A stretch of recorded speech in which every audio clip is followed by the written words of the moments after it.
Sri motivation YouTube சேனலுக்கு வந்திருக்கிற உங்கள் எல்லாரையும் அன்போடு வரவேற்கிறேன்.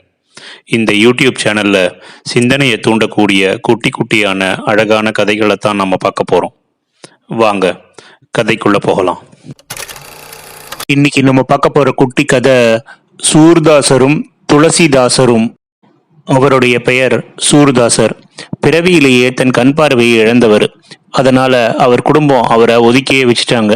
ஒரு நாள் அவர் தன்னோட வீட்டு திணையில அமர்ந்திருந்த போது தெருவீதியில சிலர் கிருஷ்ண பஜனை பாடல்களை பாடிக்கொண்டே போனாங்க. அவர்கள் பாடிய பாடல்களை கேட்டு பரவசமடைந்தாரு சூர்தாசர்.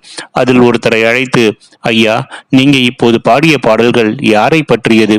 மிகவும் நன்றாக இருக்கிறதே அப்படின்னு கேட்டாரு. அதற்கு அவர், ஐயா, இந்த பாடல்கள் கண்ணனை போற்றி பாடும் பாடல்கள், அவனது திருநாமம் சொல்லும் பாடல்கள் அப்படின்னு சொன்னாரு. உடனே சூர்தாசர், நீங்க போற்றி பாடிய கண்ணன் எப்படி இருப்பாரு அப்படின்னு கேட்டாரு.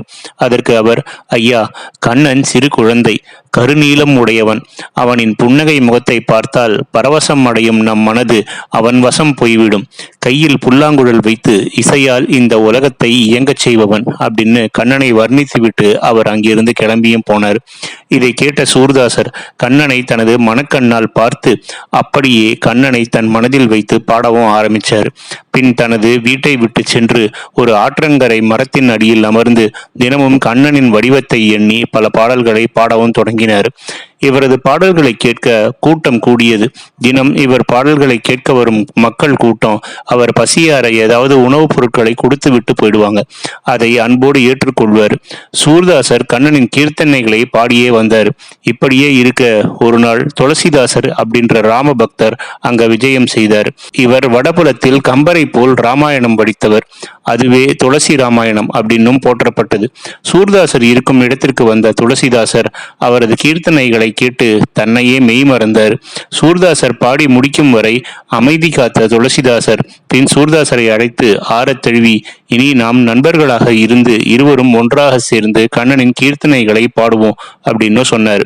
பணிவன்புடன் இதை கேட்ட சூர்தாசரும் ஏற்றுக்கொண்டு துளசிதாசருடன் அவரோட வீட்டுக்கும் போனார். அன்றிலிருந்து தினமும் கண்ணன் கோயிலுக்கு சென்று அவனது கீர்த்தனைகளை பாடி வந்தாங்க இருவருமே.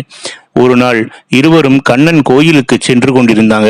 அப்பொழுது எதிரில் ஊர் மக்கள் சில பேர் தலை தெறிக்க ஓடி வந்து கொண்டிருந்தாங்க.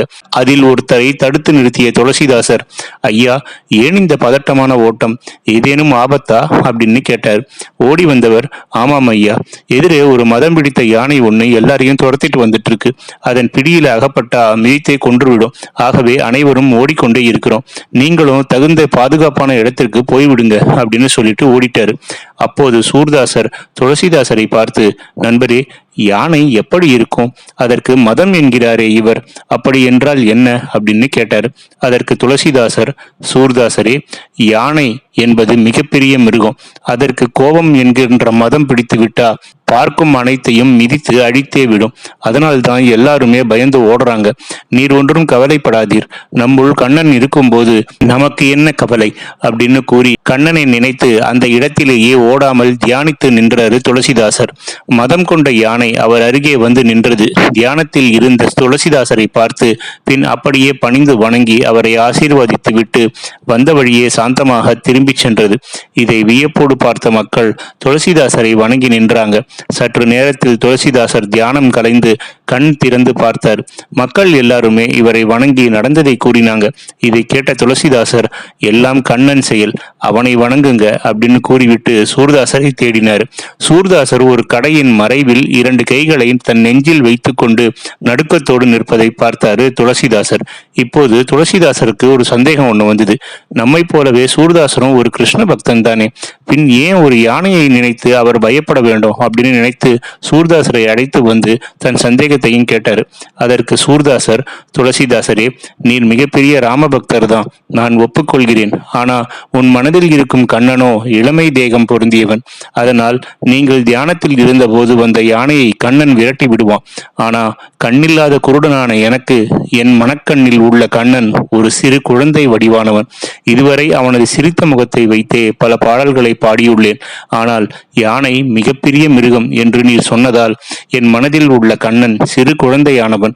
யானையை பார்த்து பயந்து அழுதுவிட்டால் பின் நான் எப்படி என் கண்ணனை சமாதானம் செய்வது? இதுவரை அவன் சிரித்த முகத்தை நினைத்தே பல பாடல்களை பாடிய எனக்கு அவன் அழுத முகத்தை கண்டால் என்னால் தாழவே முடியாது. அதனால்தான் என் இரு கைகளையும் என் நெஞ்சில் வைத்து யானையை என் கண்ணன் பார்ப்பதை மறைத்துக் கொண்டேன். ஏதேனும் தவறு இருந்தால் என்னை மன்னித்து விடுங்கள் அப்படின்னு பணிந்து கேட்டாரு சூர்தாசர். இதை கேட்டதும் துளசிதாசர் கண்கள்ல ஆனந்த கண்ணீர் வந்தது. சூர்தாசரே, உமது நட்பு நான் எத்தனையோ பிறவியில் செய்த புண்ணியத்தின் பயனால் கிடைத்திருக்க வேண்டும். மறுபிறப்பு என்று ஒன்று இருந்தால் நீரே எமது நண்பராக வர வேண்டும் என்று அவரை ஆறத் தழுவி கோயிலுக்குள் அழைத்துச் சென்றார். பக்தியிலும் சிறந்த பக்தி, இப்படியும் ஒரு பக்தியா என்று கற்பனையில் கூட தோன்றாத ஒரு பக்திதான் இவர்கள் இருவரின் பக்தியும். இந்த குட்டி கதை உங்களுக்கு பிடிச்சிருக்குன்னு நினைக்கிறேன். பிடிச்சிருந்தா லைக் பண்ணுங்க, கமெண்ட் பண்ணுங்க, உங்க ஃப்ரெண்ட்ஸுக்கு ஷேர் பண்ணுங்க. நன்றி.